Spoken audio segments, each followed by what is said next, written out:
Okay kids, welcome back to the shop.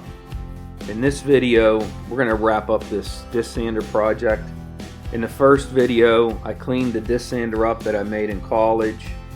Then in the second video, I made the stand for the disc sander. In this video, I'm going to finish the stand, wire everything up, and throw some sparks. Stay tuned. Hope you like it. Okay, can you guys see that? Hopefully, I know there's a glare. So I have where the grinder is going to go. I have that laid out, and this will be the cutout for the belt.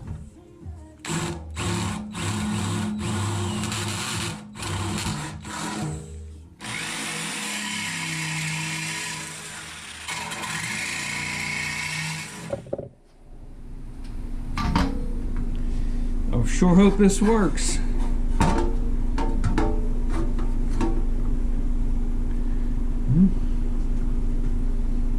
It's going to be just like,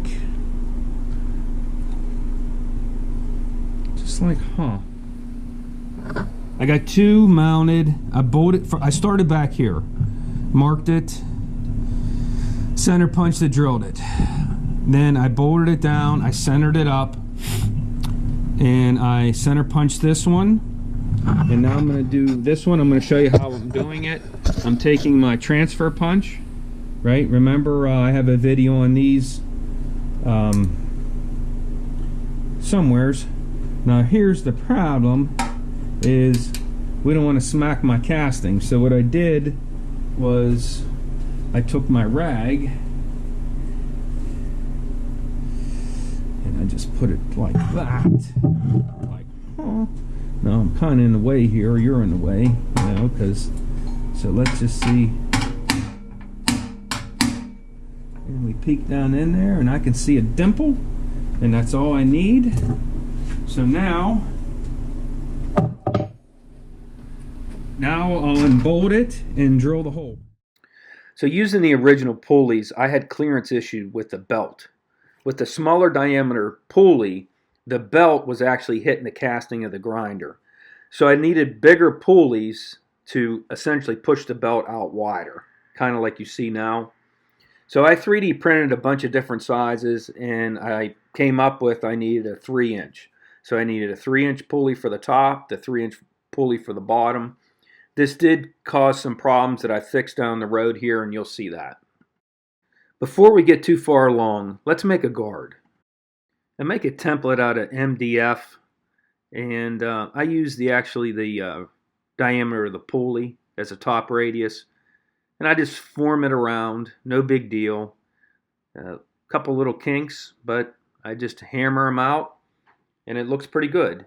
Next, take it over to the metal brake, and I bend a couple tabs, and I got a guard.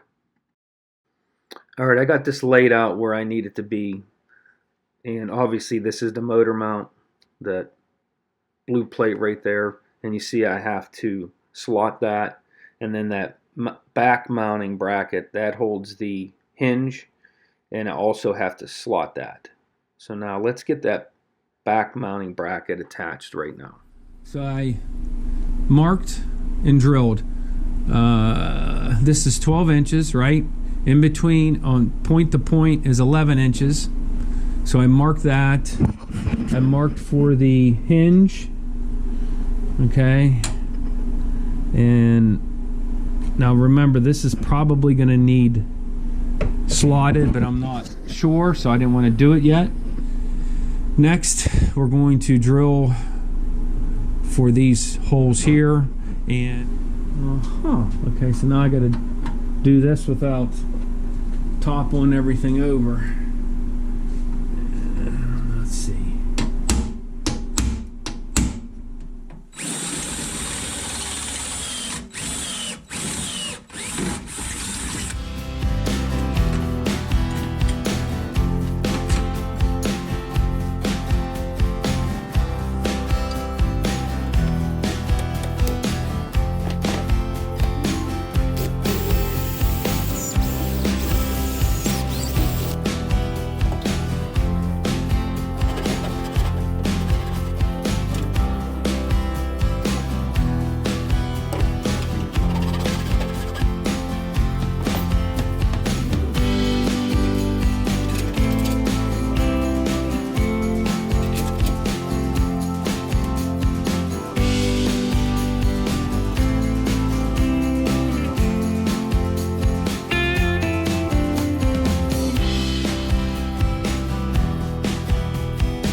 All right, this is looking really good. Now let's get the holes drilled for the hinge, and then let's get the slots in the two mounting plates. I didn't realize I didn't show you what I'm doing here. So the motor's going to sit on top of that mounting bracket, and I got to make sure that everything's level as far as the belt plumb, if you want to say, because I don't want the belt derailing. So it's going to sit on there like that. Obviously, it's not attached, but now you know why I have to have everything slotted for the adjustment.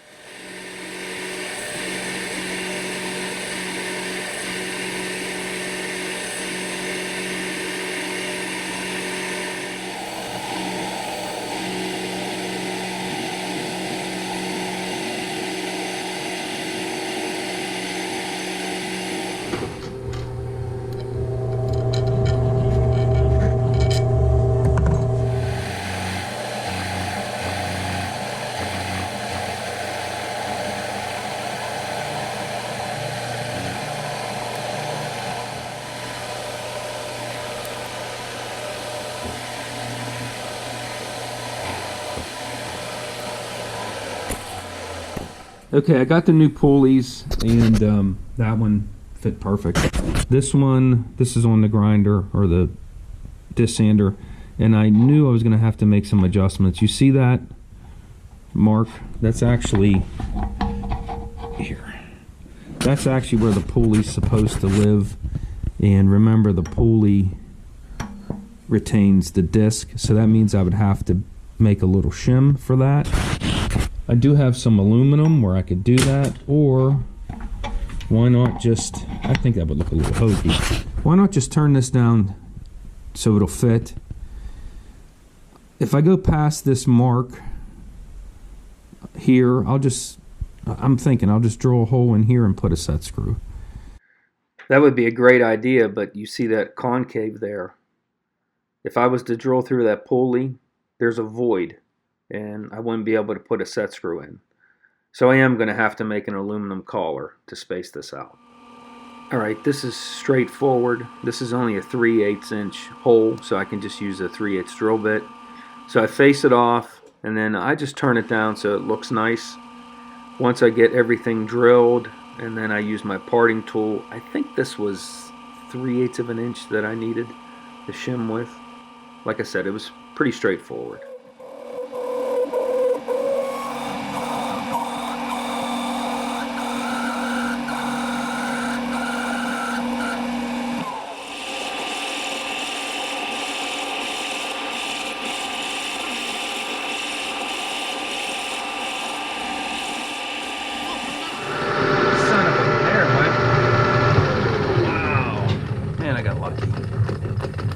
Alright, as you guys figured out, I had to make a little shim for that, because if not, if I push this pulley in all the way, it was actually hitting right here. So this actually, let's say we're going to live with it. It's lining up decent. I think it's about where it was before. Good, so I'll crank this down. That's good to go. Let's start getting this thing all cleaned up, get it back together. I still got to do hook up the wiring, but we'll get to that. Okay, I have the motor bolted down, and I think that I have it aligned correctly. I just put my pigtail on because I want to fire it up. I want to see if I need to put some kind of a tensioner on this. I'm hoping not, because I'm not sure how to do it. So let's just, remember, I don't have a switch. I didn't hook it up, so let's just plug it in and see what happens.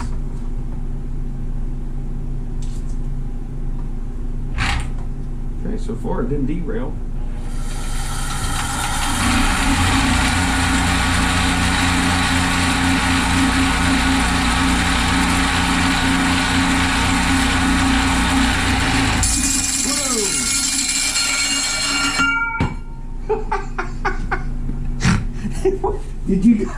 Did you guys did you see that?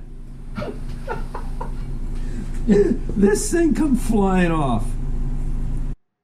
Well, I guess the good thing is the motor's adjusted properly as far as the alignment, and I thought that because I was turning counterclockwise that it would tighten, that I wouldn't have to worry about it.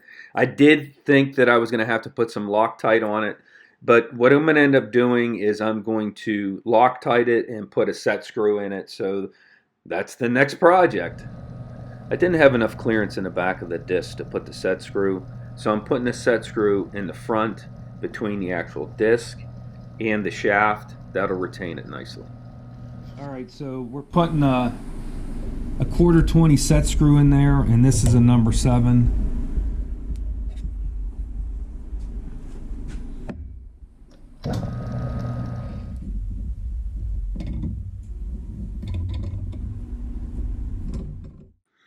I'm using the medium strength Loctite for the set screw.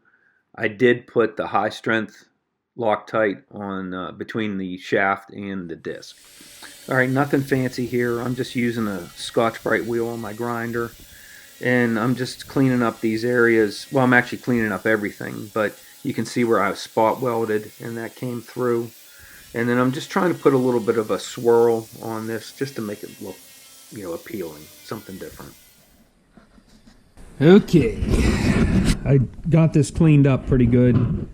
The last thing, not the last thing, but well, actually, yeah, the last fabrication is I have to install this switch. And what I did was I made a template, right?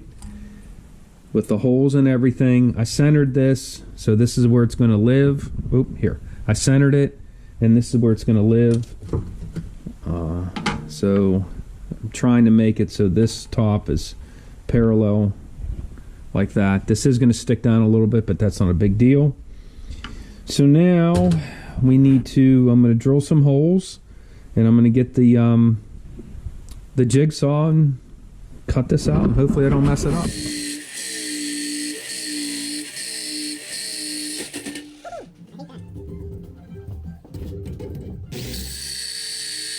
It's really tight on the back side. I didn't think about that, but there we go. It looks good. I got wiggle room just like I wanted, but it looks centered to me. That's perfect. I'm going to clean this up. I got to assemble it, get the motor. Let's start wiring it. All right, there we go, and it's all there it goes in all its glory. Got it wired up. Got my cord over, plugged it in.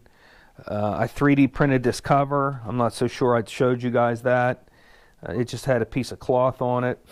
It would have been nice to paint the motor, but obviously I didn't. I am going to trim these off. They're sticking out quite a bit.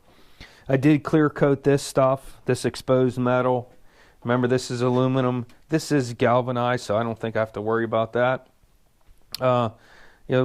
It's not, it's sitting on this spongy thing, but it's not so bad. I got a guard made, at least for now. You could get your hands in that way, and down here. The pulleys are on. Obviously, everything's on. So, let's give this thing a whirl, right? It does have some vibration, which I can't do anything about it, right? So I have this piece of metal. First time, so there's a little lip on it that's actually cut off from that. So, let's hope for the best. There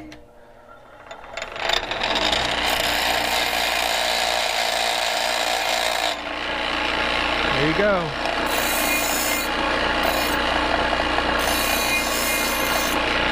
So look at that.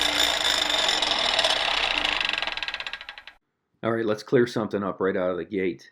The actual sanding disc isn't applied to the aluminum disc square, so that's part of what you're seeing. The other thing is, I'm sure that the shaft or the disc wasn't turned attached to the shaft. So that's what I'm going to do next. I'm going to try to true up that sanding, that aluminum sanding disc, and hopefully that'll cut down on the vibration. This thing is a little out of round, and side to side it's a little out of whack. But now remember, the disc sander spinning at 3,000 RPMs, so that does make a difference. Now I started out turning the lathe at a higher RPM, then I cut it down to 156 because I had a lot of vibration. Put it on a hard surface, and I didn't level it, but I made it so it's not going to rock. Let's see. And it's better. It's not perfect, but it is better. I think, see how it's shaking and shimmying? I think the problem is the sheet metal here. I really do. I don't think this part is stable enough. What I did do is I loosened the tension on the motor, so now it's just the weight of the motor, you know, that's holding the tension, and that made it a little bit better. But I think that's what it might be. You know what? I'm okay with it. It works. It's fine. It's something I built in college. I'll use the snot out of it. And so as always, guys, hopefully you liked it. Thanks for watching. Please subscribe.